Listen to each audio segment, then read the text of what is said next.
I do now want to turn the conversation to Hunter Biden, who last week as well was indicted on 3 felony gun charges. What do you make of that news? It was the least they could do. Why? Because, in fact, we know really what happened. They didn't want to indict him on anything originally. We have reports from left-wing magazines, I think it was mainly The Atlantic, that said that Weiss didn't want to indict Trump on any of these charges. What reversed it was that the whistleblowers made public statements in hearings under oath about what was happening, about the cover-up for Biden. At that point, they brought these charges in a Delaware court, and the plea deal blew up because when you have an agreement between two sides, the judge can ask, there's some legal questions here about what her role can be with the whole agreement, but the judge can ask, do we really have a meeting of the minds here? If we don't, then it only looks like you have an agreement, but you don't really have an agreement. I think I've rented you the apartment unfurnished. You think you're paying. We've signed an agreement.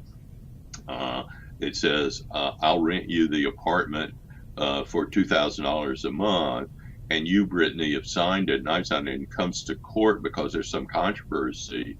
And you say, I thought I was getting a furnished apartment, and I say I wasn't. In the agreement, I wasn't renting you a furnished apartment, I was renting you an unfurnished one, and the agreement doesn't say. And that's essentially what the judge did. She said, is this a furnished apartment or not? And the issue had to do with FARA violations.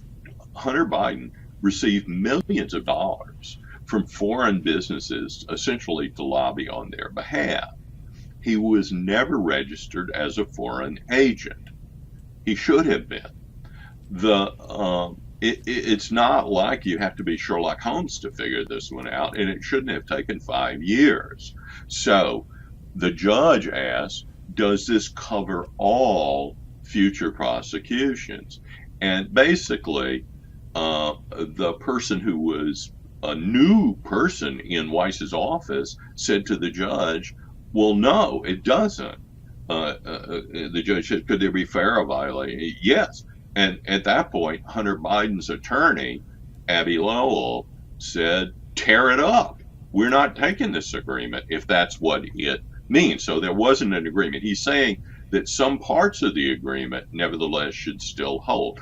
But what you see Abby Lowell doing is pursuing as tough as nails, scorched earth policy in hopes that that will help his client.